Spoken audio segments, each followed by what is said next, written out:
lowest spire is about 250 feet off of the surface of the water. It's mostly, for the most part, 25 feet wide, but at the widest point, it is about 40 feet, which is about how long this boat is, just to put it into perspective for y'all. So a volcanic dike is going to be this vertical sheet of magma, which would have formed underground and shot its way up through the cracks in the surrounding rock. So it's when a sort of eruption is opening a vent and shoots up all that material, and then it no longer has enough pressure to continue shooting up all of that material. But it would have been eroded away in the last glacial ice age. But it is kind of a fun game to see if you can spot any of the remains of that on your drive through the rim drive, because it is slightly visible on the other side. Still, you can kind of see where it would have resided. There's a bit of an indent in the ground up there. And those trees on the Devil's Backbone, they look quite small from here, don't they? I can guarantee that if we were to put even the tallest person on this boat tour just over there right next to one of those trees, it would just tower over you, just to put into perspective how large this feature really is.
There that we could slide into the caldera.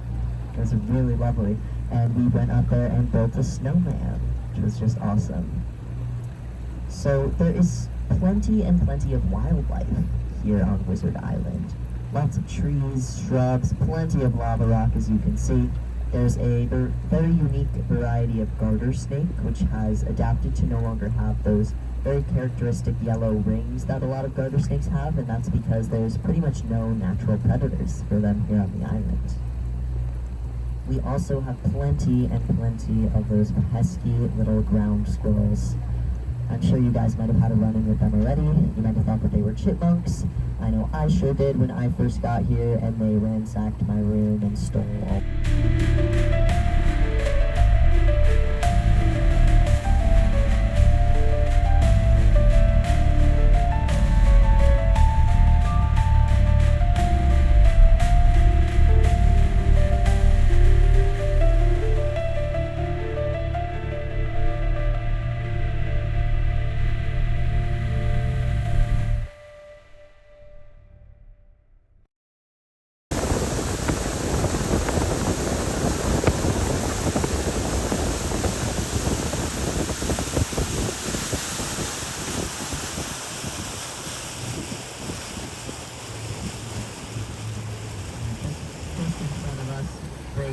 We are going to see this very green shelf that might seem a bit out of place. And that is because this is the home of the Chosky Slide. So right after that final collapse of Mount Mazama, this entire chunk would have resided up at the rim, but it would have broken off and slid to where it resides today. So this would have thrown boulders over the size of the lodge out into the lake. And that would have created this very shallow bay behind us that we see today, known as Chosky Bay.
Sorry, Karen.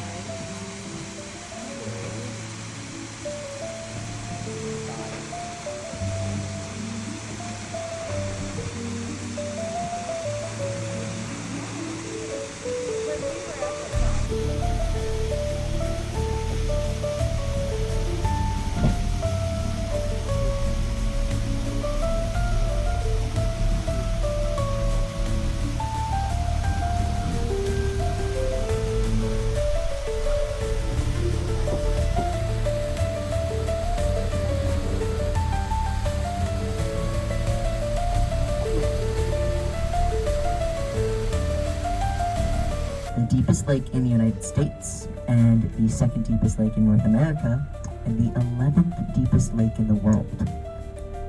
I think we can do better though. So if we were, instead of measuring by maximum depth, just any deepest point in any given lake in the world, but rather by average depth, Crater Lake is suddenly the deepest lake in the entire Western Hemisphere and the third deepest lake in the world, which is a much better finish to me.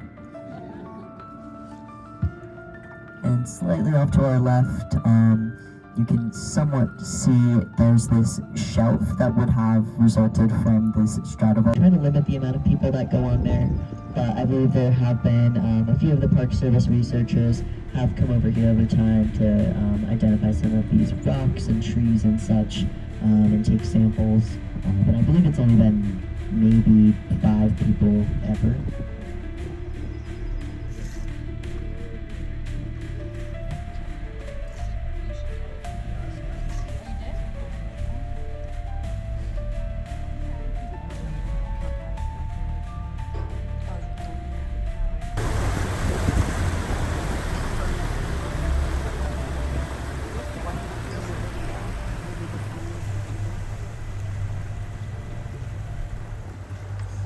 So just ahead of us today, we can see the Phantom Ship. And if it was a bit foggier, a bit cloudier in the caldera today, it would really look like an old pirate ship just sailing through the mist. So we just saw one of the youngest features here in Crater Lake, Wizard Island, and here we are at the very oldest feature.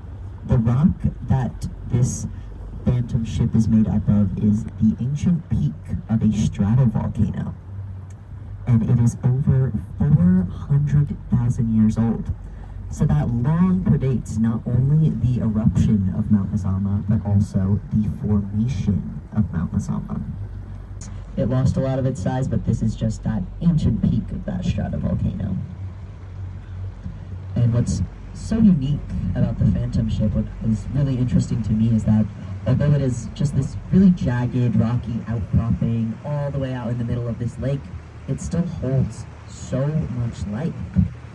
There's plenty of shrubs, all of this ancient lichen that we see on the sides, you'll see more on the other side as well. It's all of that orange and green, yellow shades all along the side of that rock. As well as some of these smaller circular alcoves, a lot of our shorebirds tend to nest in there. They're living here rent-free. I have to say I'm quite jealous. And as we come around the corner, you'll see that we have about 7 different species of trees just on this little island. There's the whitebark pine,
is my absolute pleasure to introduce you to some of Crater Lake's most exclusive lodging. So the rooms might be crumbling and the service is beyond awful, but boy oh boy are these views just breathtaking. The Pumice Castle, everyone. And while this is not a place that we can actually stay here in Crater Lake, our lodge front desk does get quite a few calls every single year. People saying, "Hey, I saw this place on Google Maps, the Pumice Castle on top and surrounding that vent, which they shot up out of." And when this happens, it forms what's called a welded tuff. So this is when all of that hot volcanic material lands on top of each other and forms just this very unique structure that we do not see anywhere else in the entire caldera.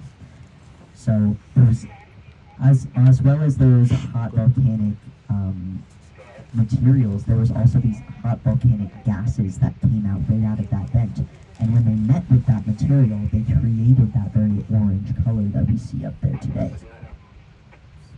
And the Pumice Castle is definitely one of my favorite stops because if you're like me and you kind of hear dates and they go in one ear, out the other, this is a great visual timeline for everything that we've discussed in all. So every single year, Crater Lake loses about 30 inches of water due to evaporation.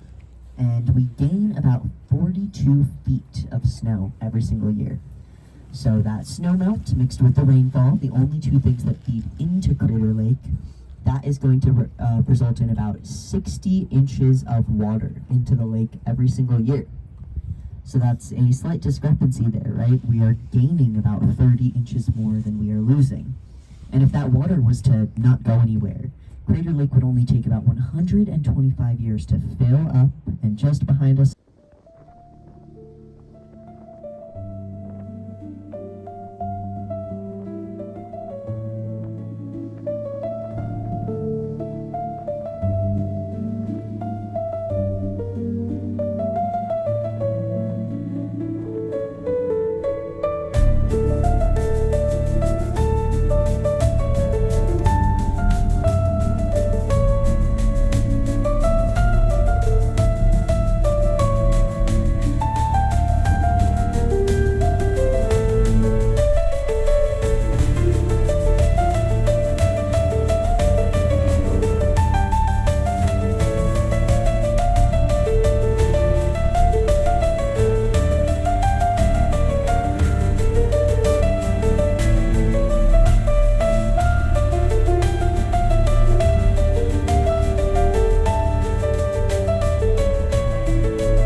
surface and go about 100 feet down into the water. It's entirely leaking right there. And there's not really a current because in the grand scheme of Crater Lake, that is really just a seep. It would take over 350 million gallons of water to change this water level by a single inch. So that 2 million gallons that's leaving constantly, it really does not change how the water is flowing here in Crater Lake all that much. And the third and final question we usually get quite often is, how do we know how much we're losing if we are unsure of where exactly it's going. And that answer is really just math. It's most likely that this very porous rock is taking roughly the same amount of water that we are losing to evaporation, around 30 inches, because we know that our water level is fluctuating 1 to 3 feet a year. So there's really barely any fluctuation there, and most of that water that is not being evaporated out is leading through the Palisades.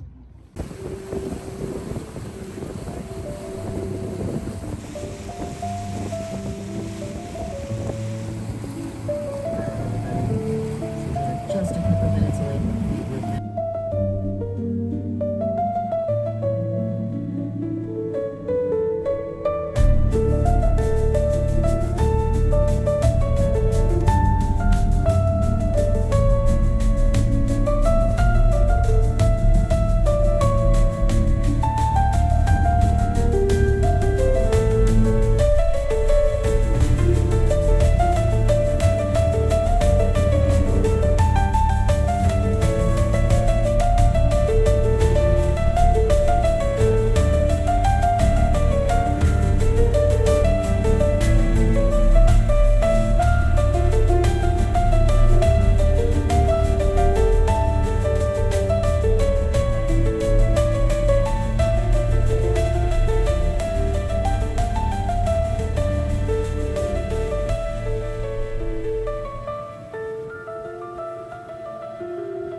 In life is not really knowing what your future may hold, but luckily for every single person on this tour today, that will not be an issue because your future holds the Cleetwood Cove Trail. 1.1 miles, 9 switchbacks, and over 700 feet of elevation gain. The Cleetwood Cove Trail is not easy by any means. You felt it on the way down, and you will surely feel it on the way up. So one piece of advice I like to give everyone is if you're really struggling, you don't want the group you're with to make fun of you for taking your 10th break about 5 minutes in. What I like to do in those situations is I go, oh, well man, look at that view, hold on you guys.